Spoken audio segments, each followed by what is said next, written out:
Welcome to the Steve Reeve Podcast with the best moments from the past week and a few things that didn't make it to air. Thursday. Perhaps there may be a bridge between our two nations, Canada and the United States. And that bridge just might be a feline in South Surrey, BC, who has been, I think it's hilarious, labeled as a border-crossing menace. The cat has no regard for the security of the signage on the street that just says, hey, don't cross the street. If you've crossed the street, then you're in America, and you probably shouldn't be doing that. It's one of those weird spots of geography where there is a little patch of the United States south of Canada, but it's also kind of the same neighborhood with everybody. And this cat obviously couldn't care less. There's a great CTV report that just came out just the other day about the cat's name, Louie, and Louie's owner, Deb. Just reacting to the attention that this scenario has gotten is because this guy's over the border multiple times a day, and nothing's going to stop him. Now, Mr. Riton is particularly good at catching all sorts, and he has been known to smuggle the goods across the border and leave them on the doorstep. I bet he did not declare them. What a little jerk, but I love him so much. Just yesterday, the new Spider-Man trailer finally came out. People have been waiting for it, and it gave us a ton of stuff, a lot of information, but still nothing to really give us an idea of what we're going to be on a ride for. What is the story of this? And also the intense speculation and observation of every single frame of that trailer has begun from the super comic book movie nerds. I've done a little bit of investigating myself. It does seem like there is one shot in particular where there could be a character who is absent. They've done that before. They've left openings in the frame, and then later on you watch the movie and go, oh, that's what that's for. People have been speculating. Is Charlie Cox going to be showing up? Of course, that is Daredevil. He's got season 2 of Daredevil Born Again coming to Disney Plus very soon. That's next week. So he's promoting it. He was just on Jimmy Kimmel and had this to say after being asked if he is in the movie and saying no. His answer? A little suspicious. A lot of people... Now, if I was in the movie, I would also say no, to be clear. Right. But I'm not in the movie. Well, you might be lying. But I could be lying. You could be lying right now. No. But I'm not. You're saying you're not in the movie. I'm definitely not in the movie. You're not lying. I'm not lying. And you know next time you come back, I'm playing this I was tape. in the last one. Yeah, what? I was in the last one. Okay. Okay, right, cool. You were in the last one. We don't care. Charlie, are you in this one? His answer, definitely telling me that maybe, also, probably, but could not be, but could also be that yes, definitely, no, maybe not. He might be in it. You're listening to the Steve Reeve Podcast from 100.5 Cruz FM. It's time for Cruz Music News with Steve Reeve. Iron Maiden in the news as there's a first look at the big documentary about them called Burning Ambition. A trailer has arrived.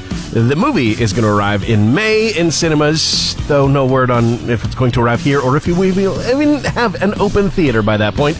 But some big names are showing up in the trailer. Javier Bardem, actor, Tom Morello, incredible musician, and more, making some cameos in the trailer, so we'll have to just see. Of course, it does span the entire 50-year career of Iron Maiden, so there's a lot to get into.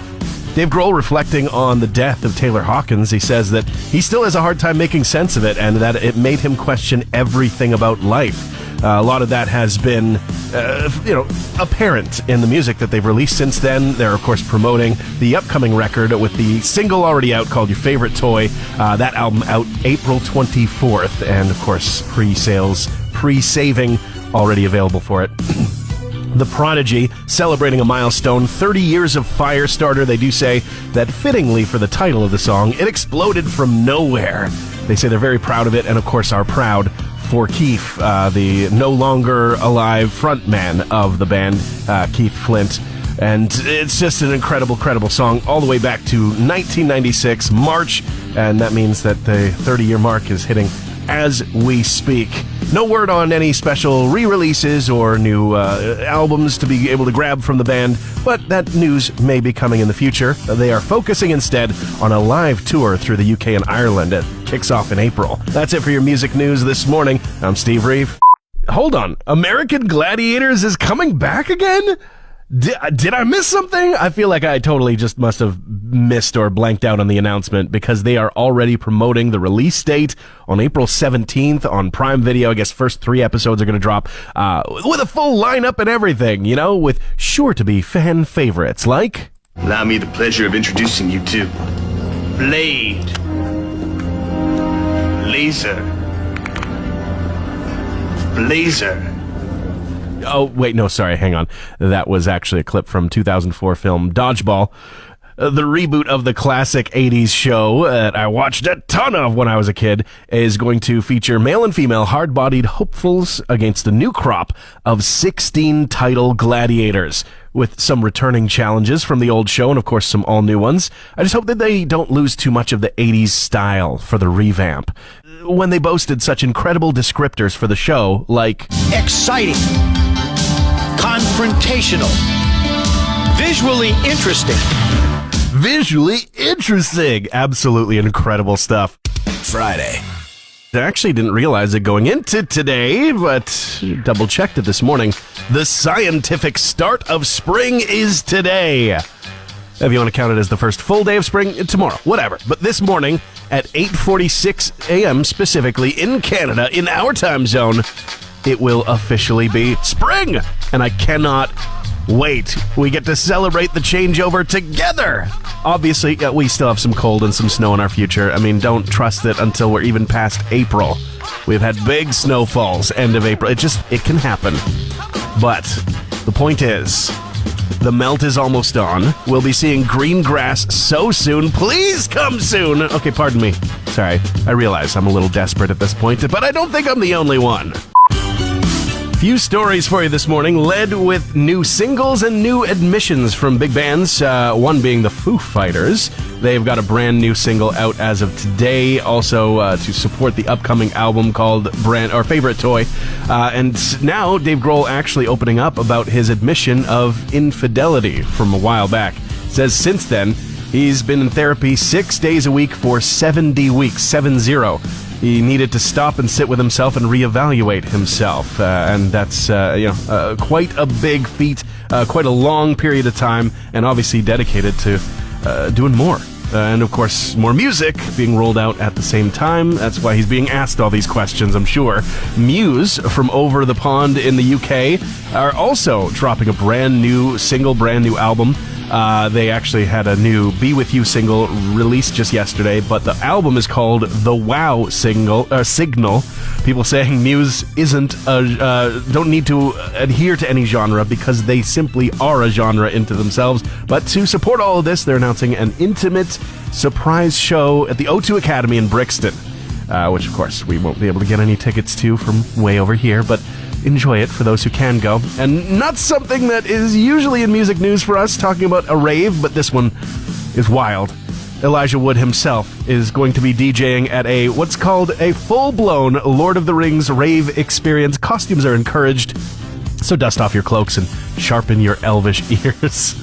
That is going to be a bit of a weird scenario. He has DJ'd before. It's not like he's brand new to it, but it is going to be happening May 31st. And nowhere near here as well. You're going to have to catch the highlights of that online. That's it for your music news this morning. I'm Steve Reeve. Canada has dropped to 25th place in the World Happiness Ranking. The annual findings from the Wellbeing Research Centre at Oxford, apparently. We were at 5th in 2014, but have slid, especially recently. I guess last year we were at the 18th spot. How much impact does this actually have on daily life? I don't know. I actually think that things are looking up in Canada, but perhaps there's some distraction, international events, as well as maybe a province that seems a little cozy with what's south of the border than what's on every other edge of it, but I don't know. I really don't. But what is an interesting trend in all of this happiness research, regardless of the country, is that there does seem to be a very strong trend of higher social media use absolutely seeming to correlate with lower amounts of happiness. Less social media, more happiness. Go figure. Isn't that what you were trying to make me understand by yelling at me? Well, yeah, the doy took you long enough. Transmission over. Want more Steve? New podcast episodes happen every Friday, or just tune into the Steve Reeve Show. Weekday mornings starting at 5:30 a.m. on 100.5 Cruz FM.